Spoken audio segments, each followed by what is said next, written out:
Oh. Mm-hmm. 1, 2, 3.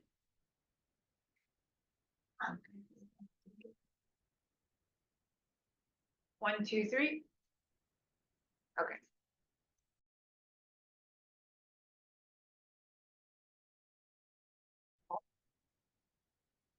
Okay, good afternoon, everybody. Welcome to the first Fire Safe Council meeting of 2025. We're going to go ahead and run through welcome and introductions. We'll start in the room. I'm Philip Seamy. I am the Emergency Operations Manager for Trinity County Office of Emergency Services. This is Skylar Fisher, Trinity County Fire Safe Council Coordinator here at the Trinity County RCD. Kelly Sheen, I'm the District Manager for the Trinity County Resource Conservation District. Miles Raymond, Education Coordinator for the Trinity County RCD. School Hodges, GIS, Trinity County RCD. Jennifer Aho, Trinity County Insurance Agency.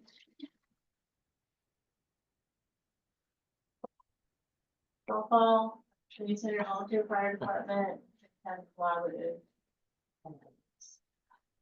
Joanne Metz, Post Mountain. Gary Carpenter, Director, Post Mountain PUD. Oh, sorry. Emily Acer, RCD Grizzly Corps Fellow.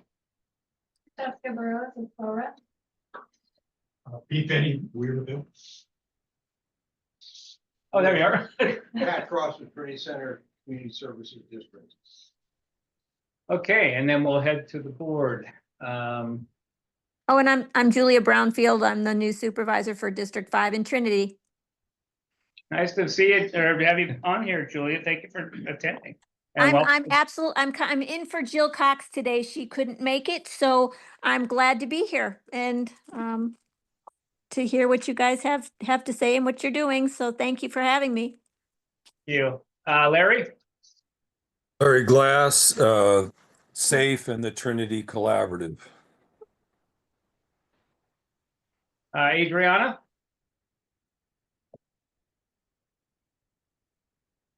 This is Adriana Rodriguez, Forest Health Project Coordinator at Trinity County RTD. Thank you. Michael Allen?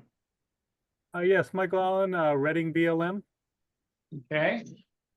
Bob Duchette?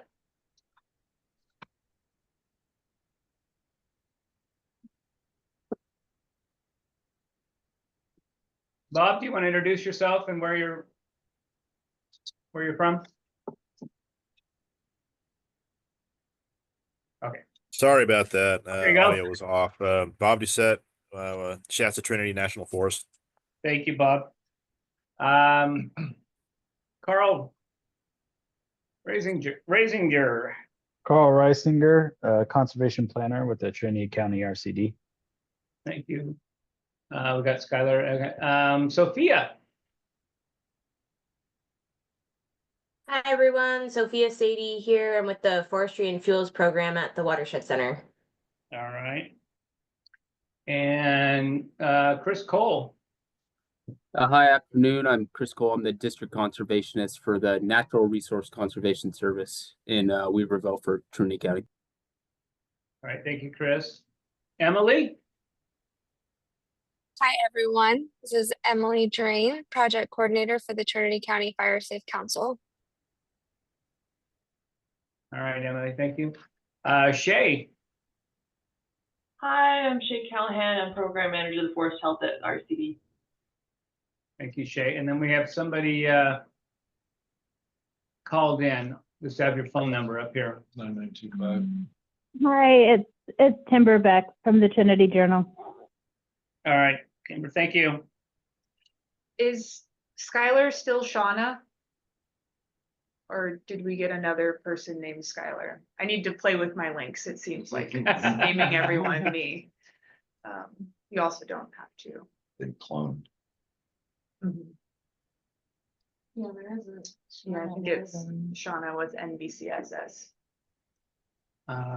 Oh, yeah. That's...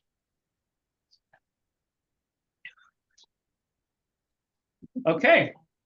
We got that taken care of. Does anybody have any additions or changes to today's agenda?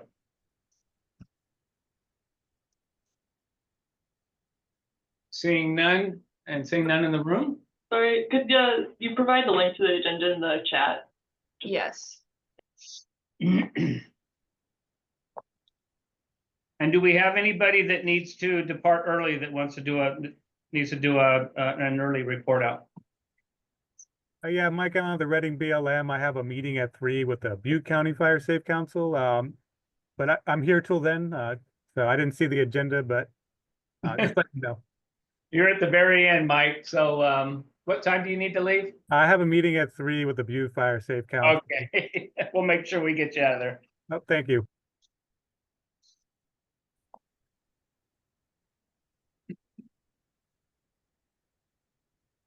Okay.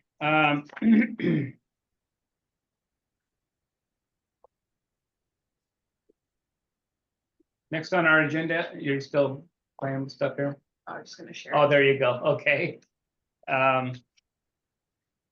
Discussions. Any? I don't think Nothing? so. Okay. Number 4, grants. You want to report on your letter of support? Yes, so we have a request for a letter of support from Trinity County RCD. And this is for a proposal under the California Forest and Woodlands Resource Management from BLM. And so this would be for approximately $300,000 in a cooperative agreement. And I know Shay is on today to speak more about this proposal. Would you like me to share your maps, Shay? Or would you just like to do that? You're on mute. You're muted. I have them open right now. Would it be easier to put them in the chat or? If you want to share them, I think that would be perfect. So I'll stop here. 1 second. Oh, I'm requesting permission to share my screen. We will allow it. Thank you. Thank you, gracious host. We know where you work. Okay, so let's see. Is that working? Yes. Okay, perfect. So yeah, we're sorry about the this grant is due February 3rd, so apologies for not giving people more time to look at the letter. But essentially, this is just similar to our other BLM agreements where we get kind of diverse funding to either help with NEPA planning or implementation dollars, or a similar project to what occurred on Oregon Mountain with the timber sale, where we helped with the admin with that. What's different about this is that we're also trying to include the entirety of all BLM lands in Trinity County. So this is the map is showing. It'll still include the WCF, definitely as like probably our priority projects, but we want to be able to extend it to maybe help BLM with future either timber harvests, possibly in Lewiston with the Jennings Ridge project. So that is essentially what we'll be doing. We have no specific projects slated for this besides WCF upkeep, but we wanted to be able to have flexibility with this funding to help BLM with all their lands throughout Trinity County.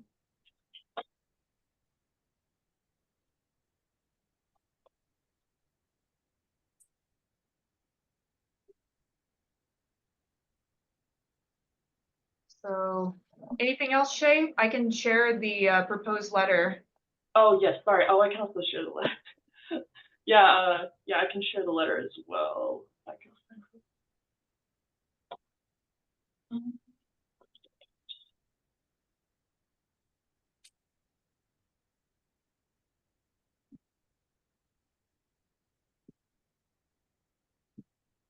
Stop sharing for a moment while I look for that. Yeah. Here, I have it pulled up if it'd be easier. Yeah, I have too many folders open right now. Thank you. Okay. So here is the current proposed letter, and we can give everyone a minute to read it.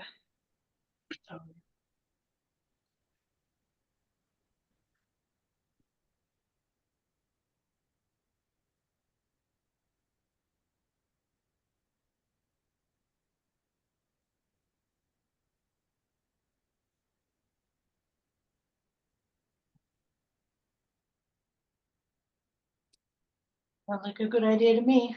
Yeah. Okay. Anything we can do. Yeah. I think we might have run out of agendas. I'll share it. Yeah. Oh, I don't, yeah, here. Okay. Oh, I don't know, I can share. Okay, well, everybody's had a chance to read through the letter. Is there any opposition for me to sign this?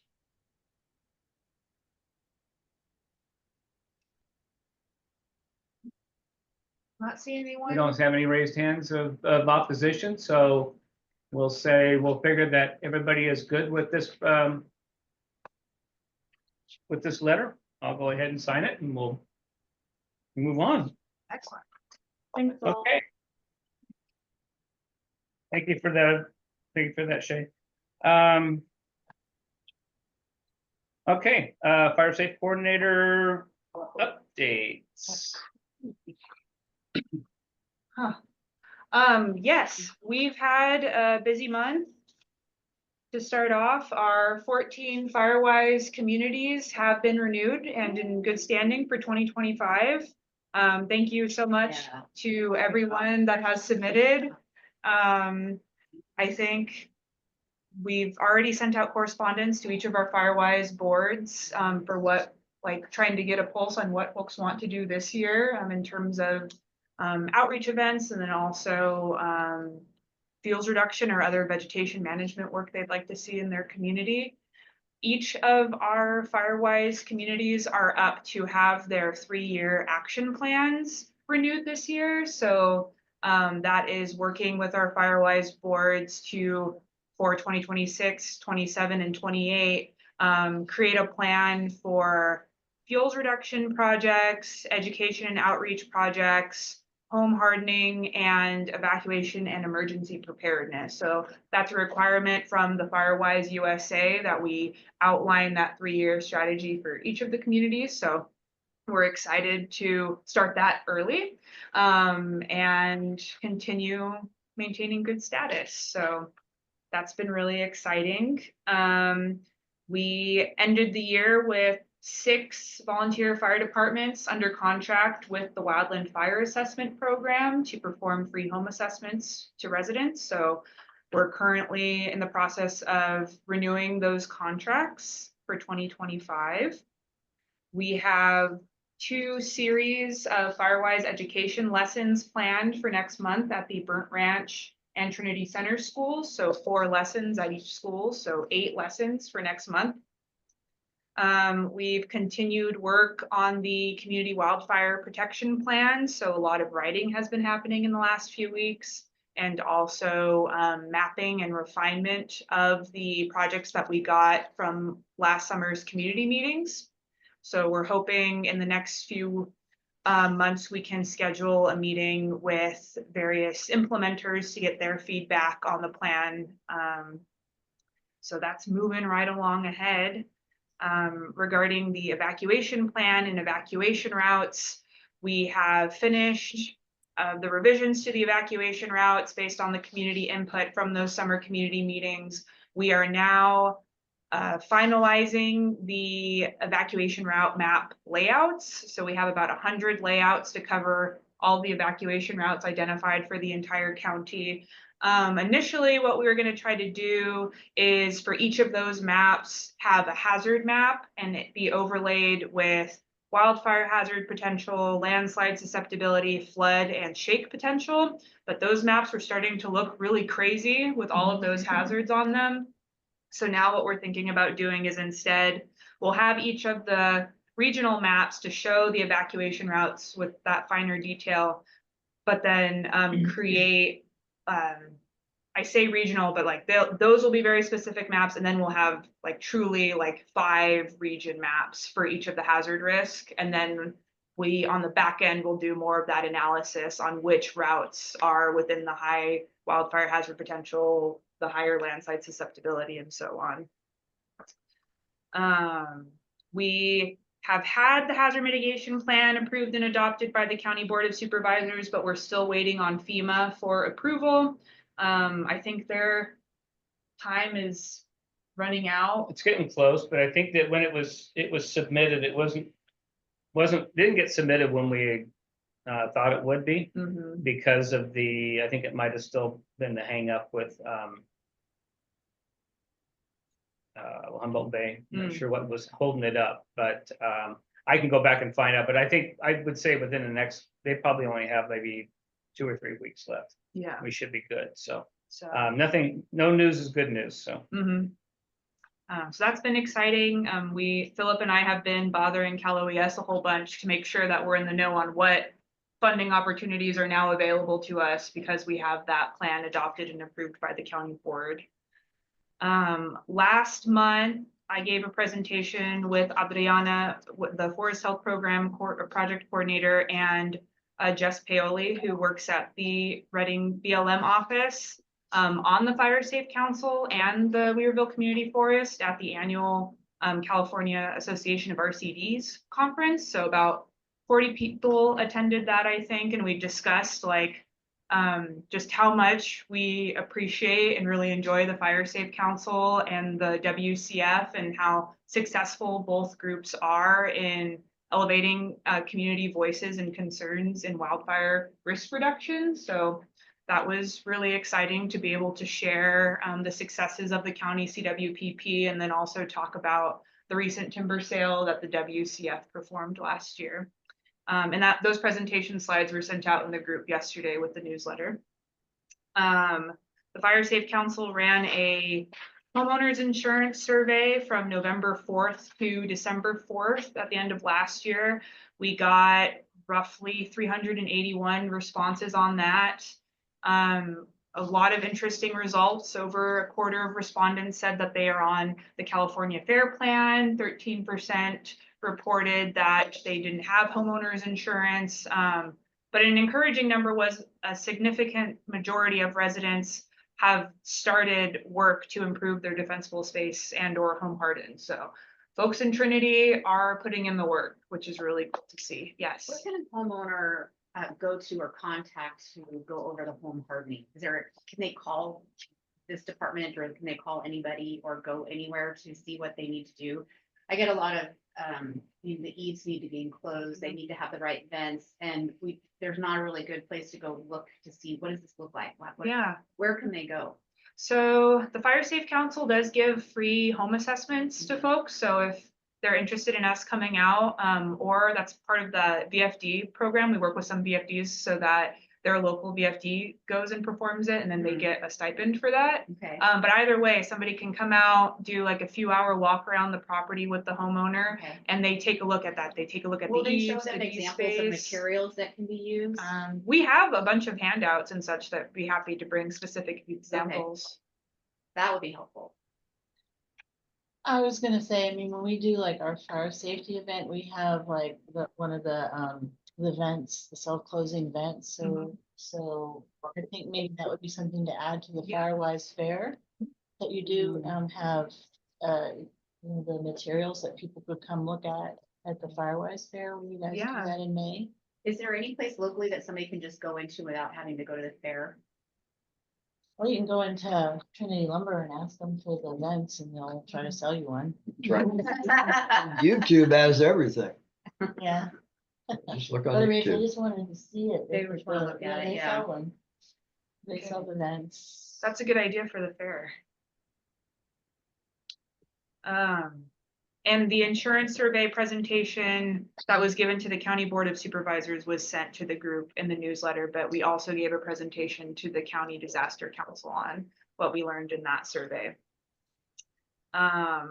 In fun news, I mean, it's all fun, but we have Fire Safe Council bookmarks now, which Emily designed, and they say on them, the fourth Thursday of the month is the Fire Safe Council Day. So when you're reading your book or when you're reading the CWPP and you don't want to lose your place, put in the bookmark and remember that on the fourth Thursday, it's the Fire Safe Council meeting. So we dropped off some bookmarks at the Weaverville Library and then also Kay's Book Nook. So she said with every book she sells until she's out, she'll put a Fire Safe Council bookmark, which is very cool of her. Are you gonna get more money to order go bags, or can you send me where we can order go bags? I did get some funding and just got a bit of a restock on go bags. I would be happy to share go bags with you. Okay. Taking up that. Can I make a comment? Yes. Okay, so, just to be a little bit clear on where to go to get that information, if you're building a home or whatever it is that you need to include in your home to make it fire safe. Is that the question that she was asked, that the other woman was asking? And Yes. it's, yeah, okay, I didn't quite get the answer I was looking for, like where exactly can they go on your website, or, I know you said handouts, but, We have some information on the firesafetrinity.org website on recommendations. okay, We also, if somebody like reaches out to myself or Miles, our education coordinator, and they want to set up a free home assessment, we will go out and we can take a look and make recommendations on ways that they can home harden or improve their defensible space. okay, no, just checklist, okay. Um, Yes. Skylar, so I will also check with the California Fire Safe Council to see what they have available. Oh, yeah, good point. Cal Fire has a lot Yeah, I of was stuff saying, too. Cal Fire has a bunch of stuff on their website. Mhm. Yeah, when I used to do fire protection and fairs and stuff for Cal Fire, they had tons of that kind of stuff, pamphlets. So I'm sure they. Okay. Yeah, Julie, I don't know if you heard that, but Cal Fire and then the California Fire Safe Council, also excellent resources. Great, thank you very much. Thank you for asking. Mhm. As Carol alluded to, we have our Firewise Fair coming up in May on May 3rd. Save the date. It's going to be at the Hayfork Park again this year. And then other updates, we got a notification that Title III funding has opened up for applications, and that's going to be through, I think, the end of February, but not the last day of February. And then there have been a few public comment engagements coming up. So tonight, there's going to be the Northwest Forest Plan meeting at Shasta College from 5 to 7. And then there have been comment periods opened up for the South Fork Mountain Vegetation Management Project, which closes February 21st. And then the High and Palm Project Environmental Assessment comment period, which I'm not, it's the notice that I saw said 30 days from the Reading Searchlight notification. I don't know when it was in Reading Searchlight, so maybe February 8th, but unsure. That's all I got. Okay, any questions for Skylar? Seeing none, we'll move on to our project updates. We'll start out with Sophia with the Watershed Training Center. Hi, everybody. Thank you for the update, Skylar. On our end, our fuels crew has been hard at work. They have been up on the west side of Trinity Lake, working on that public land that's part of a private Black Knight contract. They have about 300 acres left up there, and the Forest Service is already burning a bunch of piles on that property, or that land up there, that they made last year. So we're gonna hit that hard in January now that we have this, unwinter like weather and a good fuels weather window. So working on that. Also, we finished up the Mad Ridge fuel break with the forest health funding that we've had this in December, which was really great. Nancy Curran, I got to talk to her about all the great work that was done up there, and she reported that there's a lot of success seeing the native oaks thriving. The manzanitas kind of been pushed back, and these native grasses are coming in. So it looks really great up there. And they finished up the Devil's Backbone and along a Jeep Trail 6E01, and they're going to be kind of continuing over Mad Ridge toward Ruth in our 2025 implementation season. They've been working on the Pelletry Ridge fuel break. As you guys know, I'm sure that South Fork Mountain Road washed out. So our future of how much work we're going to get done up there in 2025 is a little bit more uncertain. So, we're reassessing the logistics of accessing that terrain. Besides that, we've also been working on the Hayfork West Side plantations, which was a combination of funding to finish up some units over on the west side of Hayfork, thinning out those plantations up there. And our forester is working on a timber sale as well that will hopefully be taking place in the near future.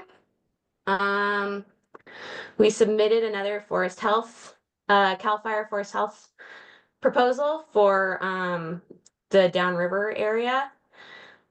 Thank you guys very much. I know we kind of had a letter of support request that was in the off cycle during the holidays.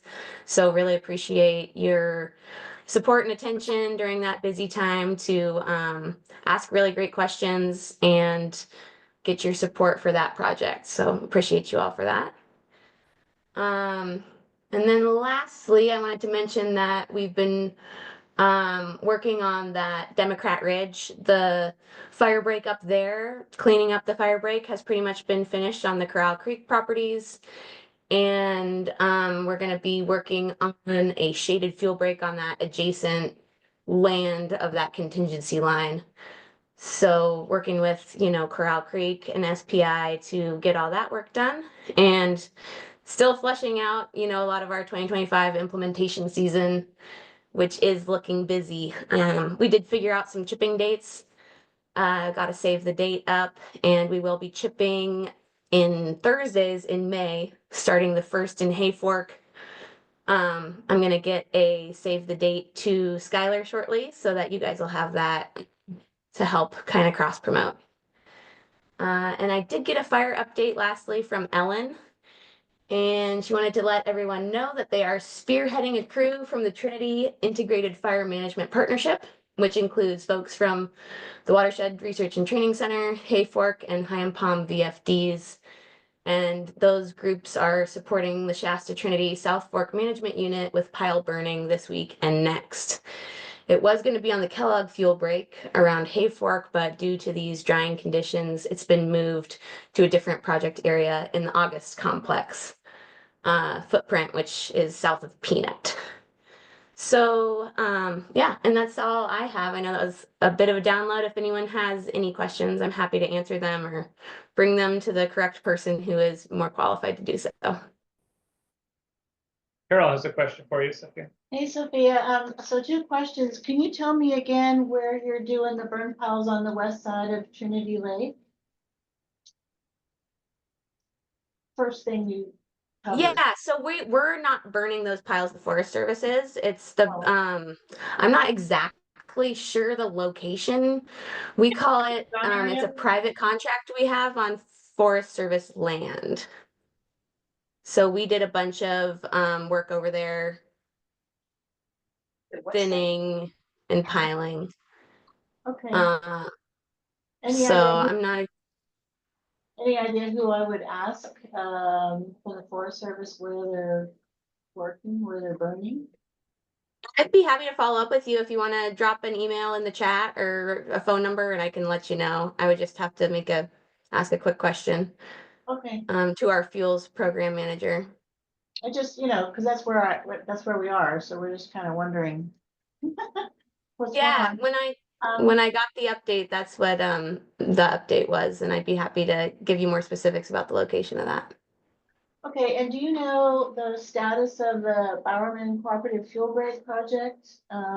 If that's signed yet, if that's gonna happen this calendar year? I did not get an update from Xander on that. So I know he's been working really hard to move that forward.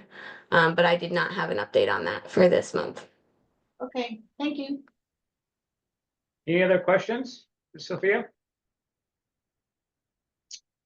Seeing none, we'll move on to Little Creek Fire Safe Council, and I see Skylar has a report for them. Gina wasn't able to make it today, but she sent in a report. Willow Creek Fire Safe Council has hired a part-time admin assistant. We welcome Mallory, very exciting. Willow Creek Fire Safe Council will not be holding the annual Firewise Day Fair at the park this year. New officers were elected. Gina Moon is president. All grants are wrapped up except Humboldt County CWDG, and that's going well. Let's see. Questions are, any word on the Trinity County CWDG Big Flat to Burnt Ranch? I think that is Trinity County RCDs. I don't know if Forest Health has any update on that. Grant, sorry, Shay, put you on the spot. On the Big Ranch? The CW, the Downriver CWD. Oh. I'm still discussing, I know Barb had some questions about just like our budget and like why we chose certain contractors, and I'm just me replying because they're local. But we're still, I still haven't gotten a timeline on that. I will likely check up on that if I don't get an answer by the end of next week. Okay. But yeah. Thank you. And then for Philip, PCOES status on map for Sawyer Post Office. It was sent. It was sent downriver with one of the fire departments, but if not, I could have sworn at the. Yeah, you did. You sent it down with Well, I sent it down with Gloria, probably. Maybe. Gloria or Dane. Should be en route. It should be en route, but I may want to take a trip down there anyway, so I'll make sure, I'll follow up on it, but yeah, I'm not sure, I'm trying to remember who I gave. I handed out a lot of maps the last couple of fire chiefs meetings, but there is one en route. And I have more, except for they're working on my plotter right now because it died again. Oh. It's 6 months old. Yes. I just want to point out in the chat from Deborah. Yes. Just Deborah, you're not allowed to retire. Where'd you go? She's gone already. Oh. Dang. Later. Deborah's out. Deborah Harris with the Air Quality Management District says, I'm unable to stay in the meeting and want to provide the following. The North Coast Unified Air Quality Management District will be advertising in the Trinity County Wildfire Preparedness publication. The district continues to have grant funds to pay for fees associated with smoke management plans. I plan on retiring at the end of April. We are flying the job opening and I am requesting that you good folks spread the word. Thank you, Deb. We will help spread the word, but we won't be happy about it. If we can't find anybody, then she can't retire. Right. Okay, moving on down the list, it looks like next would be Shasta Trinity National Forest. Bob. Hey, everybody. If you're going to be at the Northwest Forest Plan meeting tonight, I'll see you there with a bunch of us. Some of the things that we're working on right now have already been mentioned. The scoping on South Fork Mountain and the High and Palm project. And there were some questions being asked about kind of where we're burning over in Pettyjohn. Is that right? No, that wouldn't, I don't think that would be the west side of Trinity Lake. West side of Trinity Lake. All right. I might have to kind of dig up where you might be talking about, because Mistaken, from, perhaps they did mean Pettyjohn. That would make sense a lot, Bob. yeah, we're still burning on a lot of the Roycroft units, kind of over by Trinity Dam Boulevard. They were doing that last week and they're still working on it this week. And I want to say there's another project I'm not quite as familiar with called Pine Root Saddle. So there's going to be some things going on out there. But yeah, just kind of, they're going to continue that stuff as long as the weather holds for us, and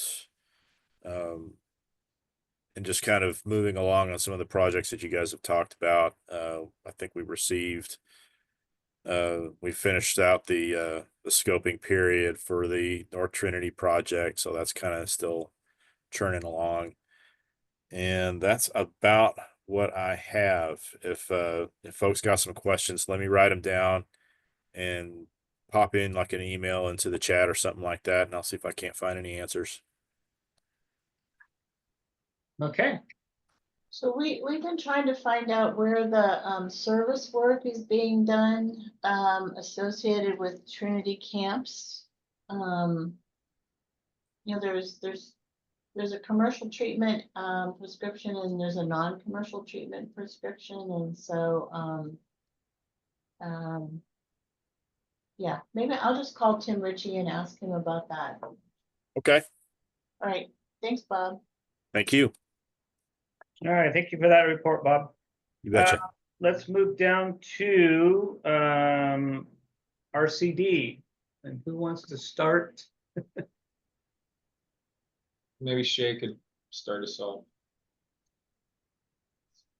Yeah, I'll love to. Okay, so we hired back half of our crew, so we have 8 guys working right now, and they're helping. They're splitting time between helping BLM burn Little Browns Creek units, and also doing some cutting in the Shasta Springs area, which is State Lands Commission land right in town. We just had some contract work conclude in the Pettyjohn area at the Tannery and Red Flat unit. And so that was about 80 acres of cut and pile that was completed out there. And then we'll also be contracting, I think, another 100-ish acres in that same area for cut and pile before the end of March. And then we still have contractors working in the Reading Indian Creek area. We are starting to plan for chipping, but I do not have exact dates yet. And then I know there's some personal investment, but the McConnell Trinity County Hazardous Fuels Reduction Project, the bids for contractors closed on Tuesday. And so I think if there was enough bids, there should be a contractor chosen on Friday. And so I'll keep everyone up to date with that. And I believe that's all I have for right now. Okay, any questions for Shay? Seeing none. Anything else from anybody in the room? Yeah, I just wanted to say that in the most recent newsletter that just went out, there's a TCOE hazards perception survey. So if everyone who got the newsletter could look through it and fill out that survey, that'd be super helpful. So it's just the schools. Yes. Yes, for the school's hazard mitigation plan. Yep.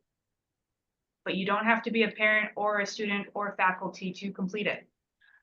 But if you're not a parent, student, or faculty, there's a lot of questions that are like, well, I don't know how to answer that. Good feedback.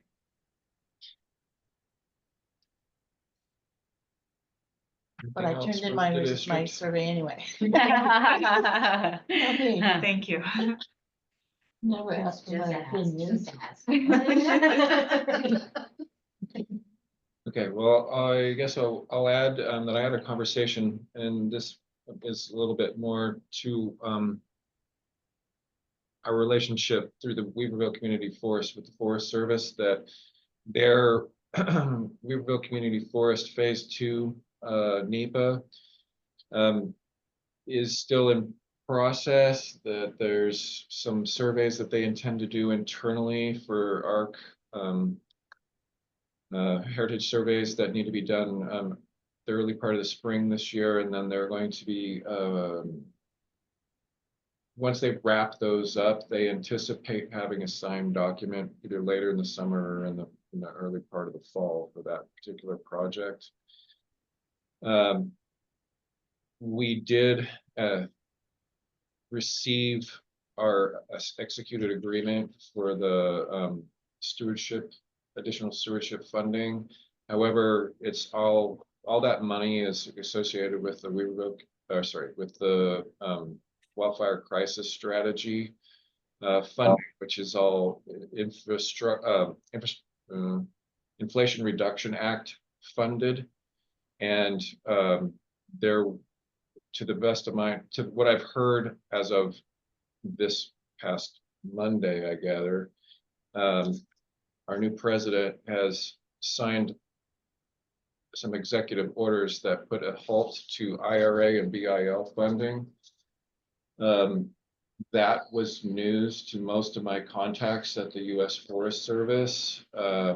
Although I understand it affects mostly USDA funded projects, and so we're doing some research into how that might impact funding for things like the community wildfire defense grants, NIF some of the NIF agreements that were awarded to the Watershed Research and Training Center, our stewardship agreement, which was in the modification, which was entirely funded by IRA funding. So we do not know what that means yet.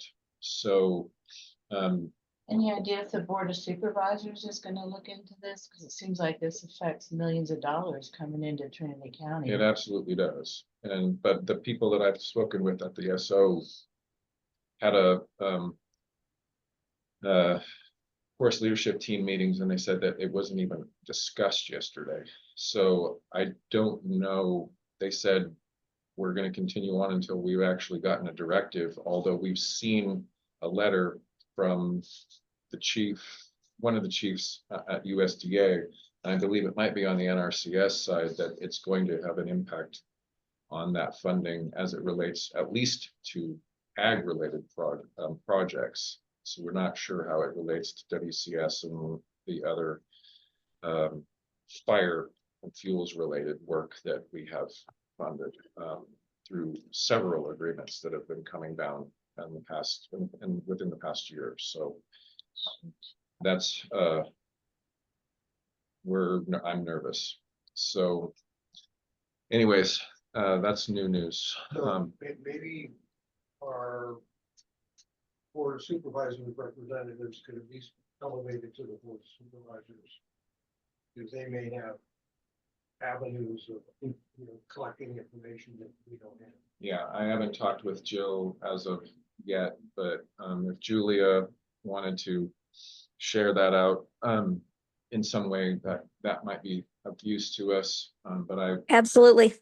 I intended to get some of that information, or at least share some of that information with some of my contacts on the board. So, like I said, it's not known how that's going to impact things quite yet, but it has created quite a, for lack of a better term, a firestorm in trying to figure out exactly how that's going to impact a lot of the funding that comes to at least RCDs within the state. So I wanted to bring it up here because it may have broader implications than we've heard yet. So Thank you.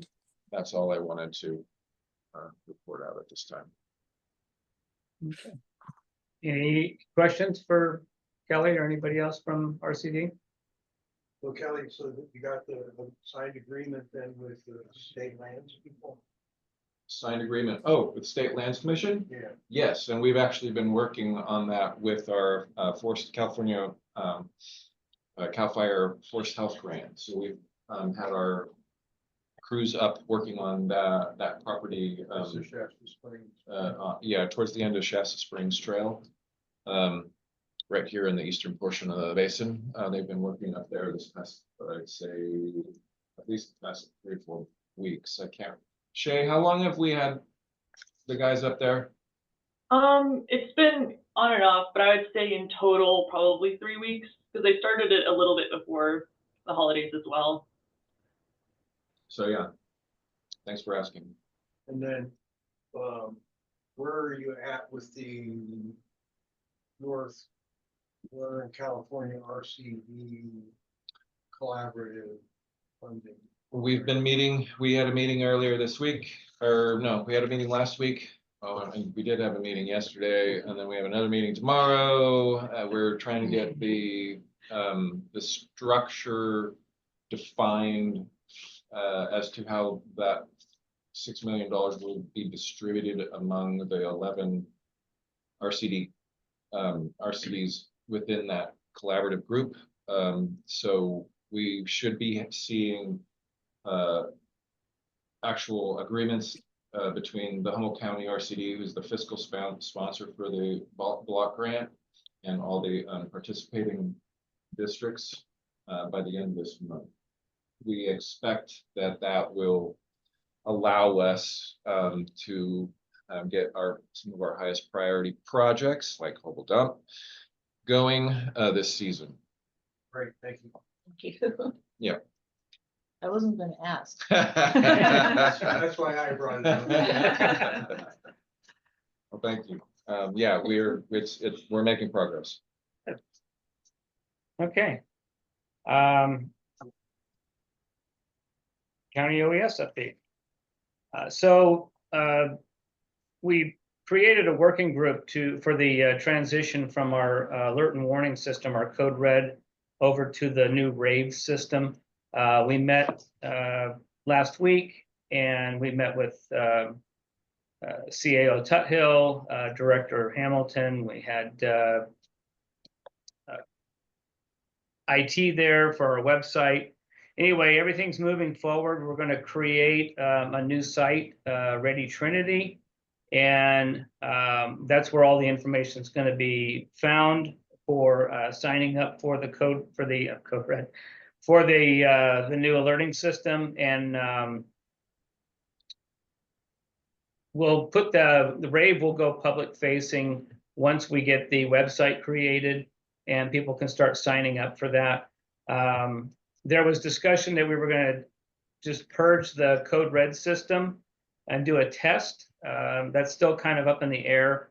We were hoping to be able to transfer a lot of the code red information over into the new alerting system, but it's very time consuming, and our plan is just to promote the new Ready Trinity and get people to re-sign up with Rave.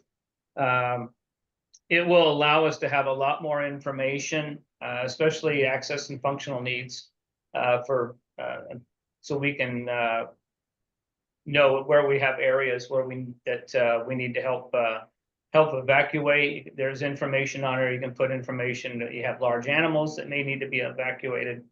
And in conjunction with that is our zone, our evacuation zones are going to be turned over to Genesis for the zone management portion of that. And that way, incident management teams that are coming into the county will have direct access to it without having to go through Friends of Trinity and trying to give them links and everything else.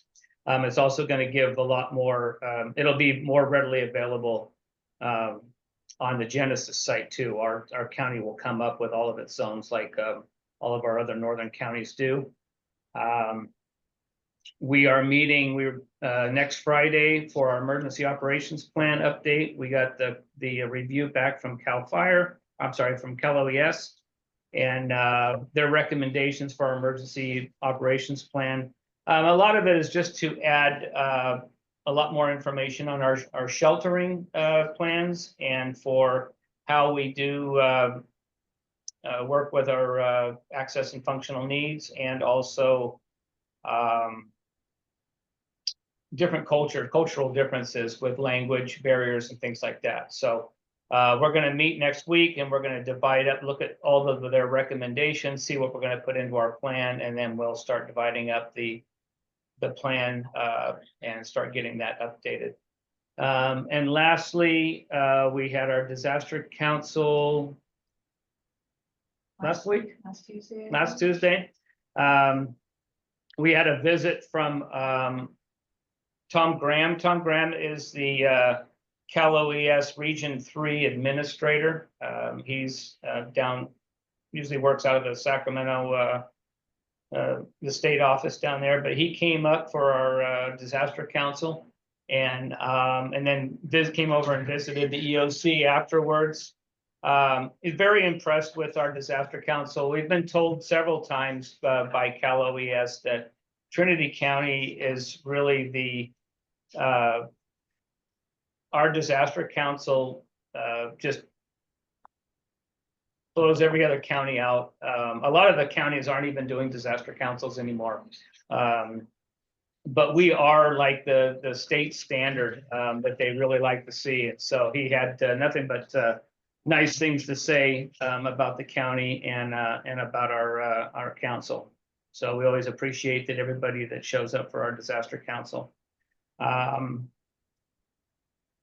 And that is all I have, unless there's any questions. You ready to test the sirens yet?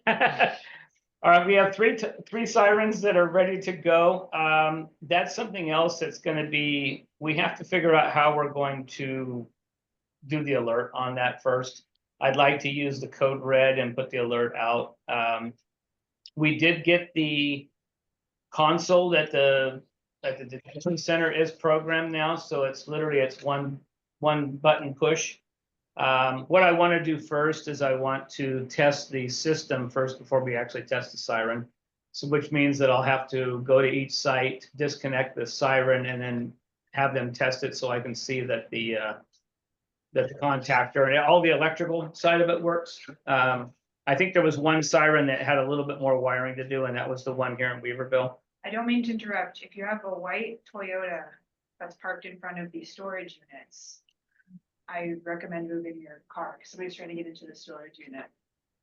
It's not in front of them, it's along the side. I think so, yes. But I mean, there's no entrance there. Said something about the private parking and wanting Oh. to call it to be towed. Yeah, okay. I will move it. Okay, but anyway, yeah, we'll follow up. I'll have a better report, hopefully by next month for the new Ready Trinity and when our sirens, hopefully we'll have a data when we're gonna actually set our sirens off. Our plan is to test them twice a year, basically before the winter disasters and before the summer disasters, so. Okay. Could you tell me where those are? I don't know. No. They, The sirens are- we have one is in Weaverville. Okay, One is in Burnt Ranch at the Burnt Ranch School, and then one of them is in Trinity Center at the Fire Hall. And the fourth one is planned to go into Southern Trinity down in Mad River at the fire department. wonderful. we're Good, that just was my waiting- next question. Yeah, we're just waiting for more funds to do the installation on that. Trinity PUD is doing the install, helping us with the install on it, but we have to pay them for that one because it's out of their service area. They donated Trinity Center and Weaverville's labor and pole, but we had to pay for Burnt Ranch and Mad River. So Okay, another question, so Xenia Kettenpom, is that that won't reach that far, right? oh no, they won't. We don't know how far they'll go. But Okay, my plan is I just put more funding in my next grant for more sirens.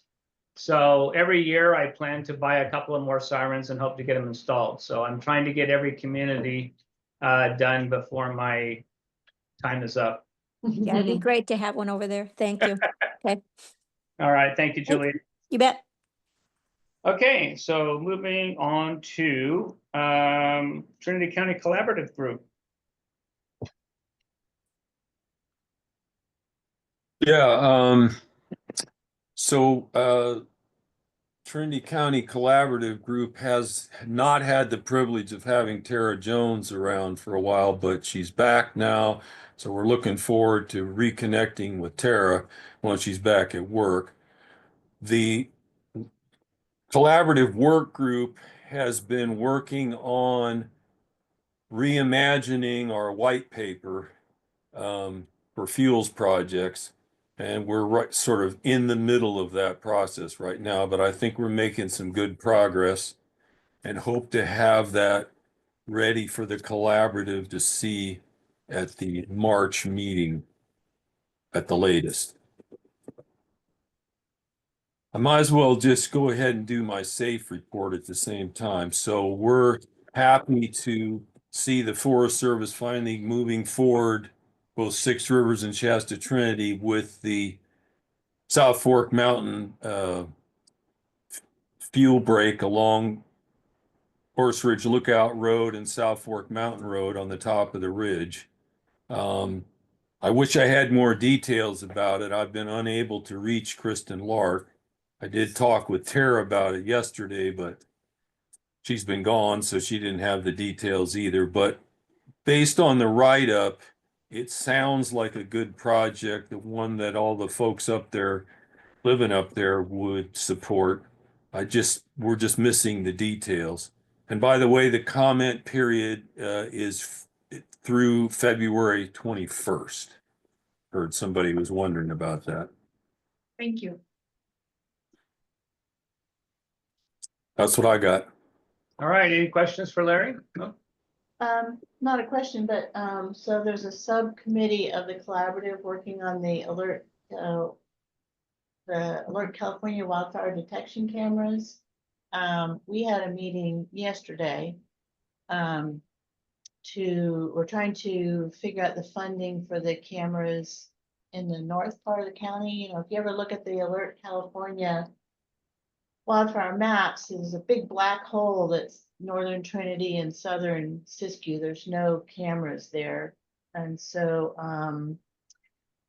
we're trying to find funding both to pay for the camera and the installation, but the more critical issue is to find funding for the long-term O&M, because almost all the cameras in the state are funded by the electrical companies, PG&E, yeah. Southern. Same cameras that they use on their watch duty now. Is that the Yes. same kind of thing? Yeah. And so, we think we can find funding to pay through different grants for the purchase of the camera and the installation. You know, people don't mind paying for stuff, but nobody wants to pay for O&M. So, and it costs about, it was $23,000 a year to operate a set of cameras. So each Bonanza King is one location, Norwegian is another, and it would be $23,000 a year for each location. So it was SPI, Trinity PUD, OES, you know, kind of putting our heads together, seeing how we could potentially fund them, the O&M part. It doesn't do us any good to pay for the purchase and installation if we can't pay to operate them. So anyway, we're just trying to mooch funds everywhere and at least get people to go back to their respective agencies and see what they might be able to contribute. So is that a good summary? Yeah, I'm just wondering if, you know, when we were talking yesterday, because you said that southern Siskiyou County doesn't have anything either.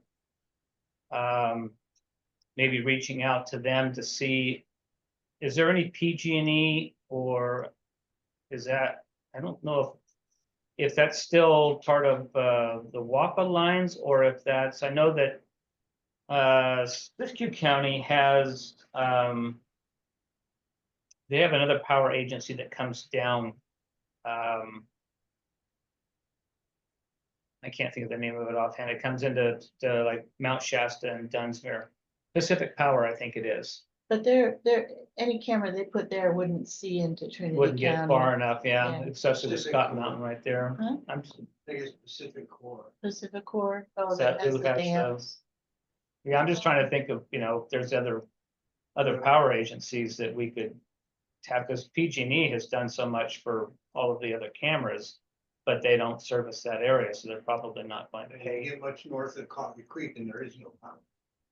Well, Right. that's true until you get over into Yeah. Callahan. So, okay, I'm just trying to think, because I looked into it. I can't really do the maintenance fee on it, and even with the grants, a lot of it, unless it's going to a county department or even sometimes a nonprofit, is about as far as I can go with that. I mean, I think the other piece, Carol, was that, you know, Travis finished with Velocity and said, well, as an interim measure, something, get something going, put the camera on private side. Yeah, but the thing with,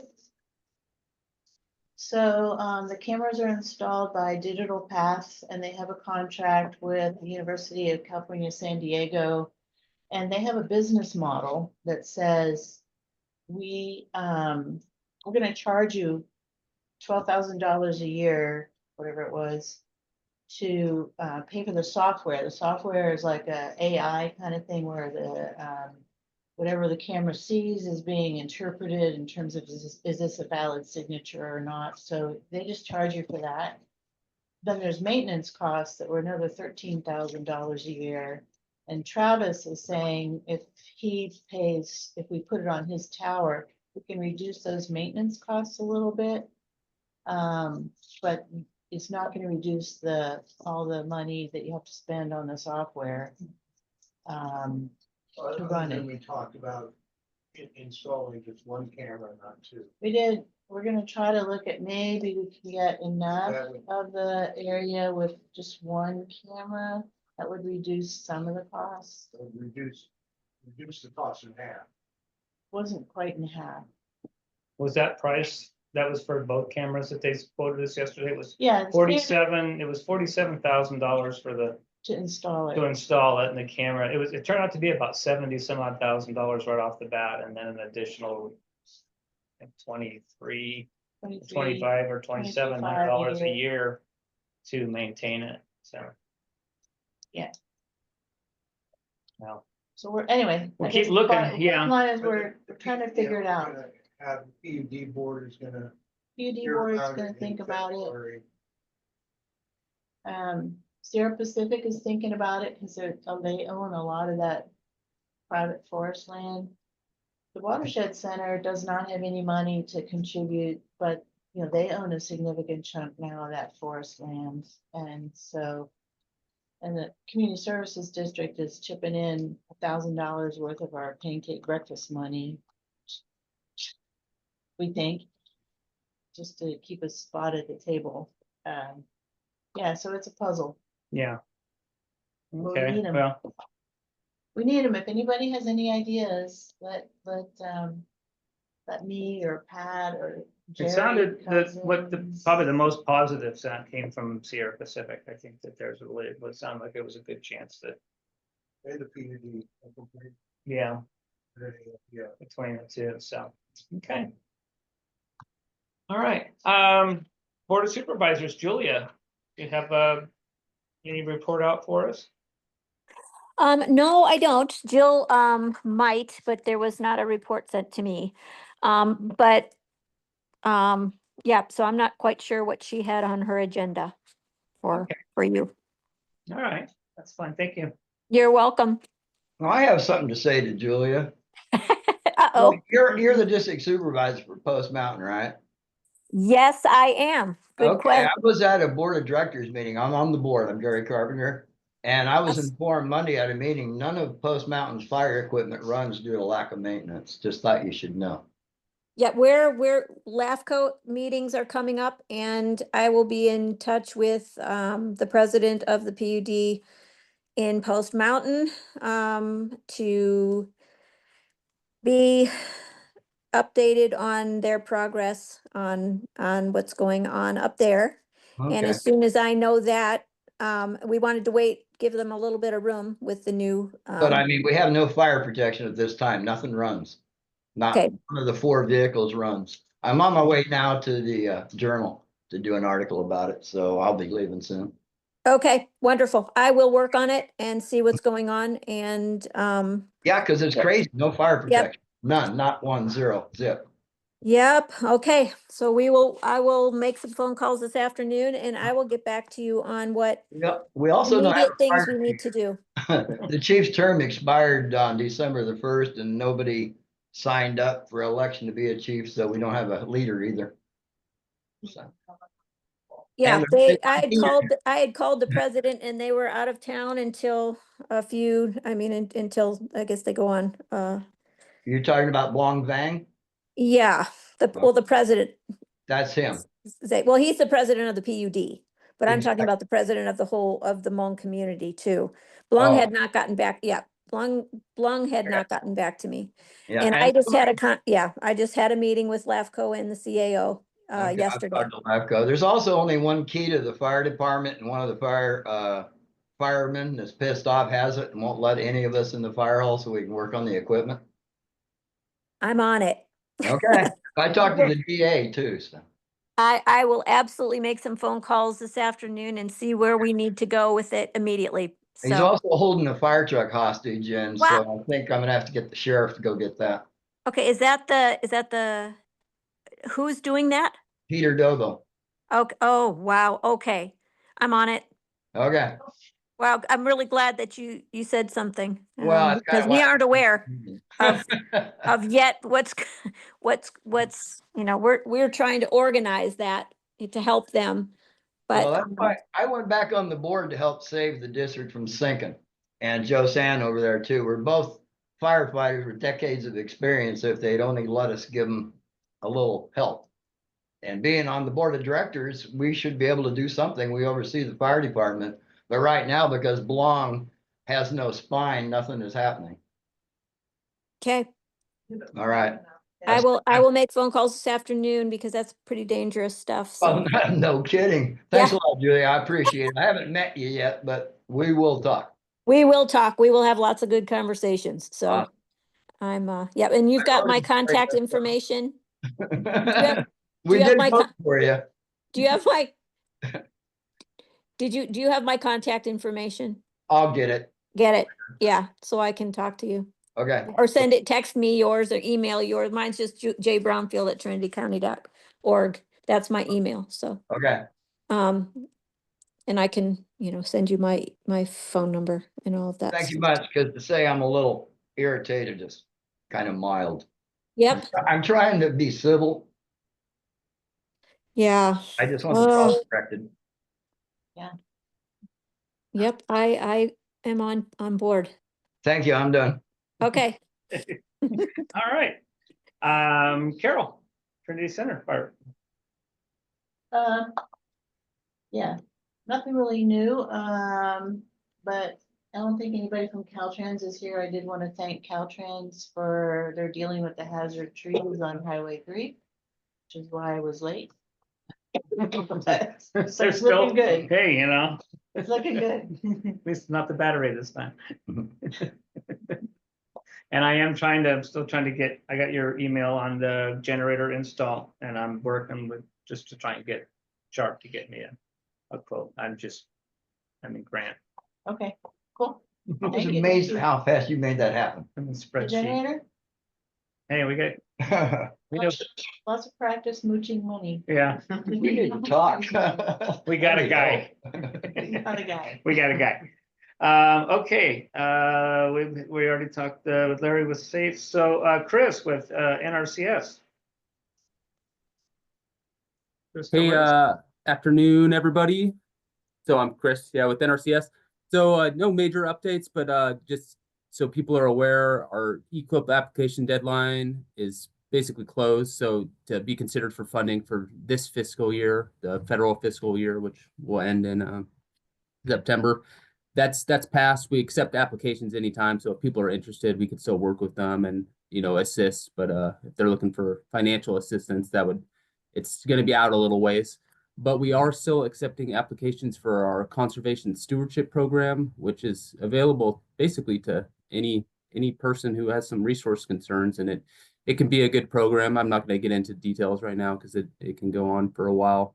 But definitely reach out to me. I'll put my contact info in the chat, and there's still programs and dollars available. And in terms of IRA, we are, as an agency, are also awaiting direction from overhead to see how some of this stuff plays out, because we also pull funding from that too. But we don't know how that's going to play out either. So we remains to be seen. But hopefully it goes in our favor. But we don't know. But open for any questions, and I'll put my contact info. And so definitely reach out if you have passing interest in our programs, and I can walk you through how they might help you. So thanks. Chris, had you heard anything about that before today? I had not heard, and I've been following, and lots of people have been following stuff, but I had not heard that that's officially being rolled back.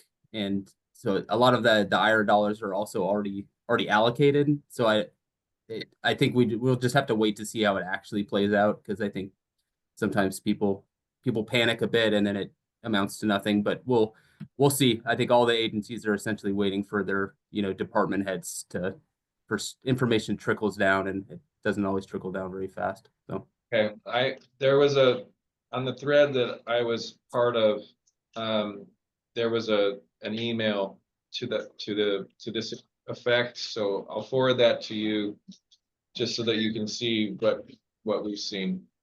Yeah, that would be great. Yeah, I'd appreciate that. Thank you, Kelly. Yeah. Okay, any other questions? I think, okay, we'll bring it in-house to Laura. You have any update for us or No updates. no updates? Okay. Mike with BLM? Oh, yes, Mike here with BLM. So just give you an update, as you know, we've been burning in the Little Browns Creek area. So we completed that last week. So we're done and burning in there for now. The plan is to move into Reading Indian Creek. There's some piles there that are like 2 years old. So we want to go ahead and move into there and get rid of those.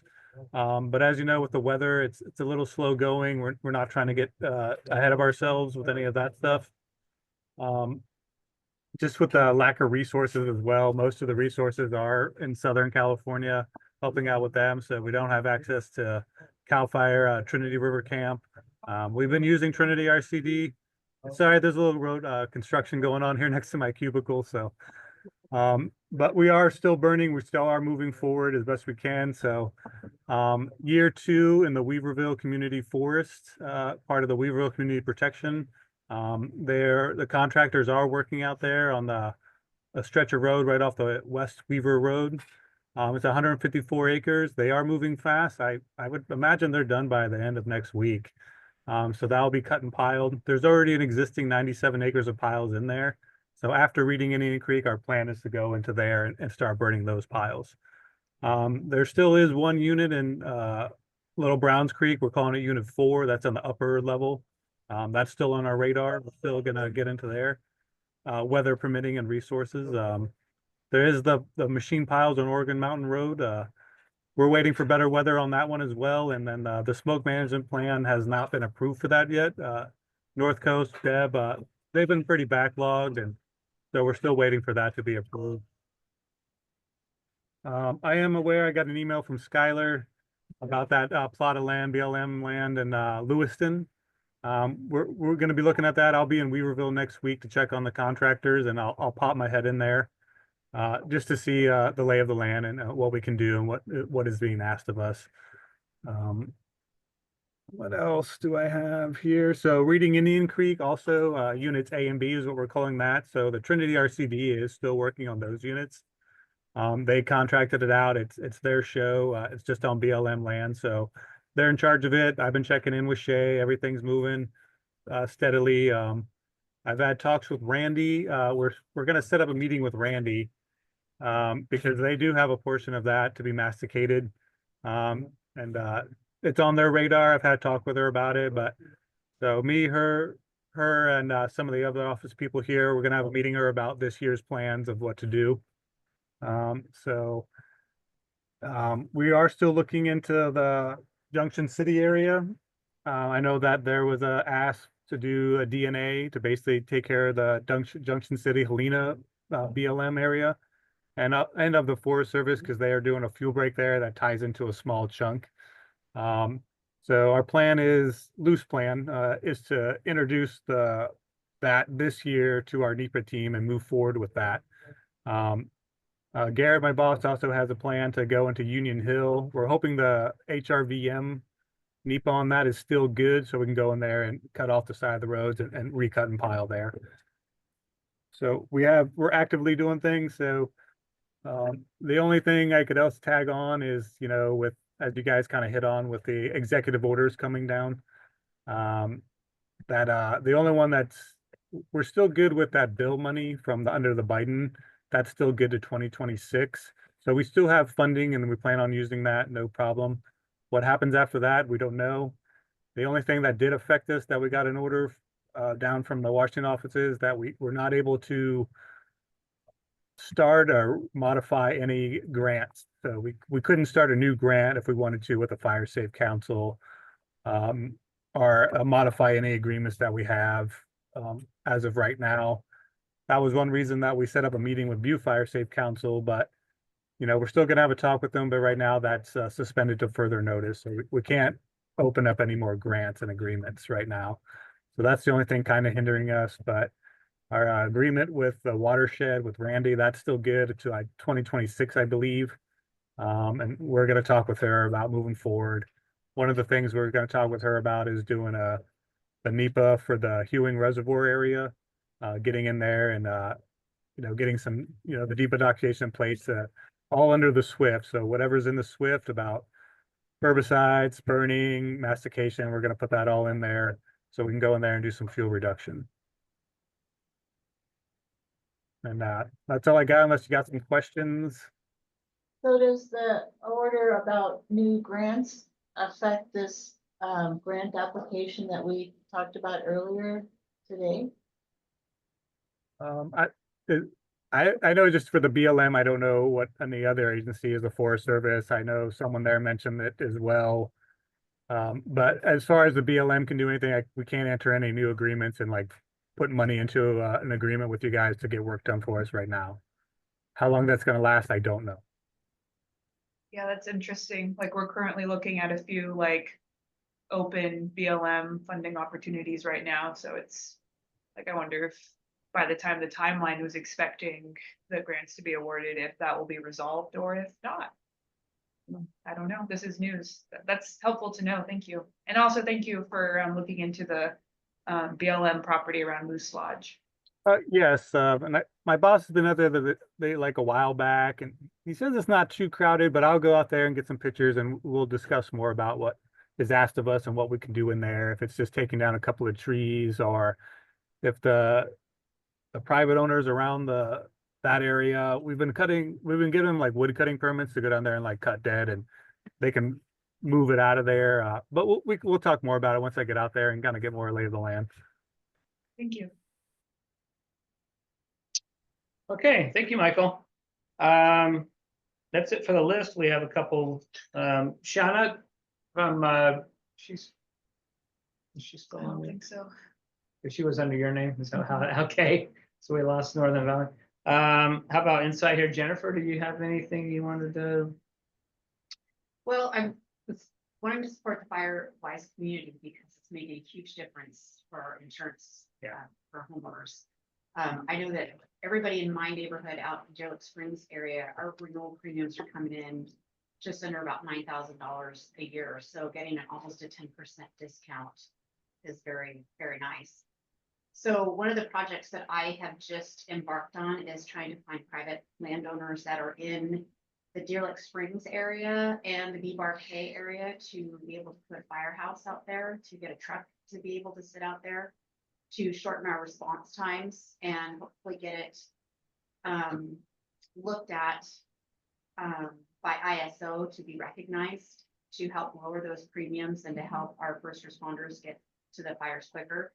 I know our fire chief in Douglas City did a run the other day for me that to see how long it would take him to get his fully loaded truck from the station out towards our area. And it was just under 15 minutes, which isn't bad, but also that was in good weather and he was expecting it, and it was a planned thing. For it, yeah. Yeah, and then so I have some property owners who have showed interest in letting us put some, I don't represent Douglas City Fire, but I'm doing it anyway. So I just know what's coming down the pipe for insurance in our areas. Not having a fire department within a few miles is gonna kill us, and we can't sell our homes because they can't get insurance.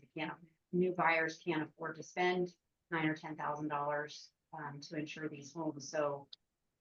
So if we get an approval for this property, then we're going to need to put some structures and a fire truck in these bays. So that will be something that I'll be looking for help on. I don't know what that's going to look like. I did talk to the board of directors at the Douglas City Fire Department and the Liam Bogan, and told them what my plan was. And so they're on board and they want to help, but we just need to get that approved first. Do you know if there's volunteers for Douglas City out in your area? There are, and so once we get the approval, then that's going to start the avalanche of, okay, what next? So we need to get utilities out there. If we're going to have utilities, we're going to need the structure, we're going to need to get the fire truck, we're going to have to get more volunteers that are out there. I know there's able-bodied people out there that are not volunteers that could be volunteers. And I had just talked to Liam the other day and told him what I was going for. Didn't realize that they had just had a fire on Bebar K the day before. Monday, Yeah, and so I said, well, do you think they would have been able to, you know, get it resolved before it burned down to the ground if it was closer fire department? And, you know, maybe, but Yeah. anyway, so I do know that it would help out just the safety, but it would also help out the insurance. Because as these companies will be continuing to non-renew, all of us, it's gonna be harder and harder to find insurance, and the rates are just gonna be astronomical. They already are astronomical, but it could get worse. Yeah, I can talk with Marty too, because I mean, I can outfit staff with my grant money. I don't have grant money to buy them an engine, but Yeah. maybe we can find an engine somewhere that they can. That's right. You, Well, two things. Yeah, one is we sold our Type 2 engine to Travis Finch Okay, on BBRK, and the idea, and he's got it in a barn there. And the Mhm. idea was that he would be able to, you know, respond. So it's a Type 2, so it doesn't give you much credit with So, how many ISO. gallons is that? See, it's only 300 gallons, but it's got a pump, so you just have to draft out of the creek or something like that.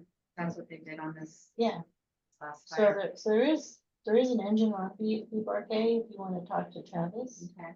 And then, yeah, we do have a Type 1 engine for sale we probably sell it for what? We'll knock down the price. For another fire department. how can I put you into this engine? Well, we're selling it for 19,000, which is, and it's a Type 1, so, Okay. And so type 1, explain a little bit about so, type 1, how the types are, at least type it's 1. it's based on the gallons stored and the pump capacity. So it's got an 800 gallon tank and it's got 1,250 gallon per minute pump. So, but it's a 1973. So we had it rebuilt. So it's won. gorgeous. Yeah, it's won awards in the parade. Okay. The pump's rebuilt, but it's the original engine, so it doesn't go anywhere, like where we are up in the mountains, it doesn't go anywhere very fast. Mhm. And literally, people on Highway 3 have passed me when I'm responding to this. I've been passing some old volunteer engines on 273 when I was in Anderson. Yeah. In a particular geographic area that's not like up steep hills. Yeah. Yeah.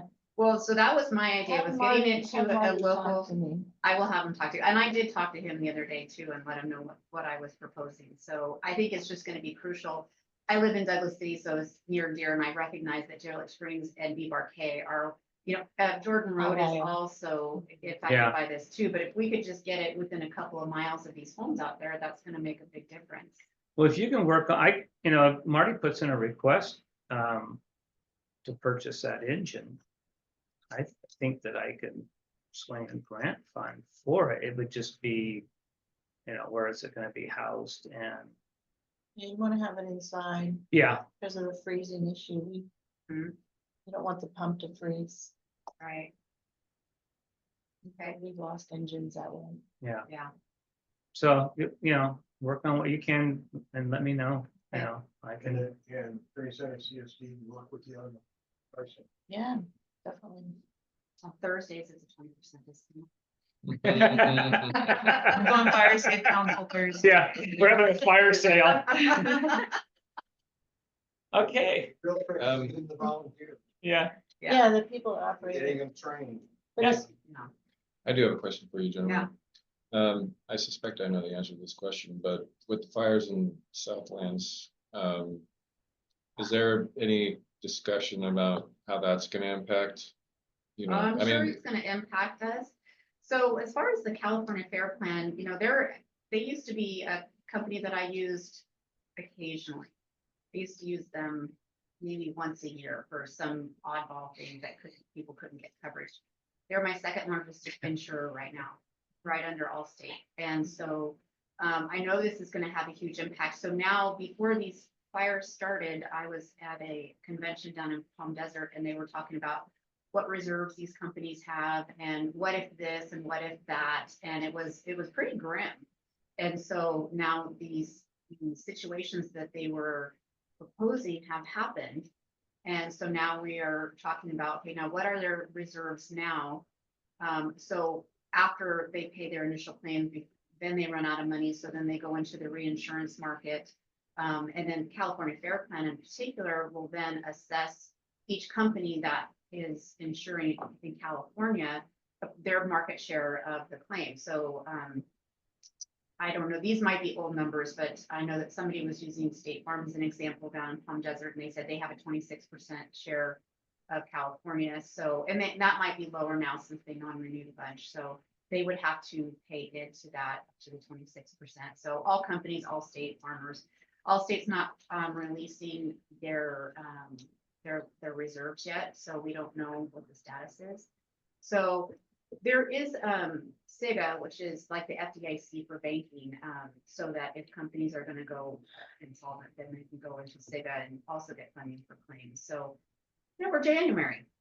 We haven't even gotten fire season yet. Thanks. So who knows what's going to happen from here on out? You know, it's not. It doesn't look good. I'm sitting here. I'm watching a train wreck happening as we speak. So it'll be interesting to see. But they're already communicating to us what their reserves are, as far as, you know, this is what we have. This is where we can get the next funding for the next set. And yeah, it'll be interesting. And Jennifer, I thought I had read right before these big fires in Southern California, the insurance commissioner's office had published 2 new regulations. Yes. That were supposed to help encourage the insurance companies to get back in the business of writing policies. So they were going to allow the insurance companies to take the rate that they're asking for. They were going to allow them to charge the homeowners, the insured, the reinsurance fees that they've not been able to pass on to the homeowners, and also using some predictive modeling. That was something, the wildfire scores.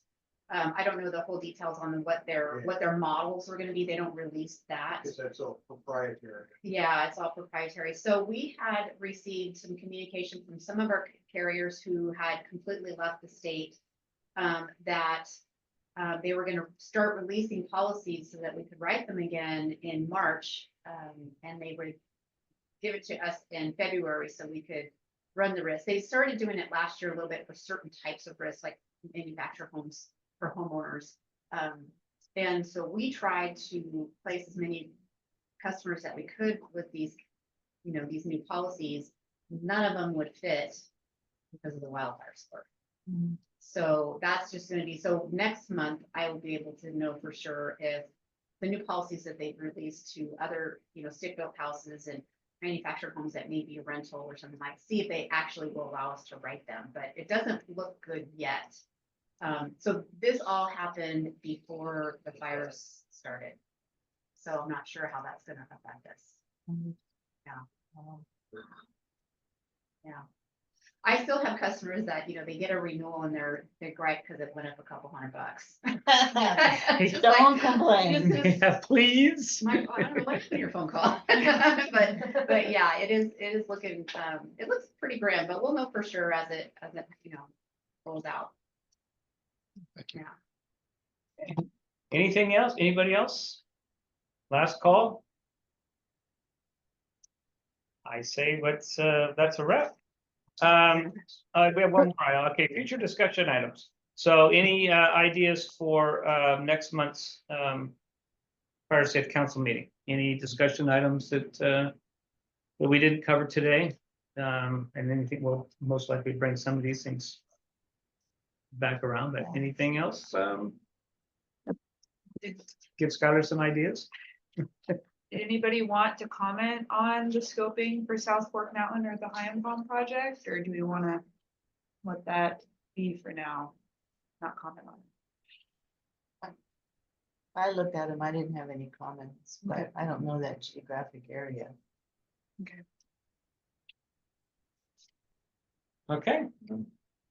Well, thank you all for attending online in the room.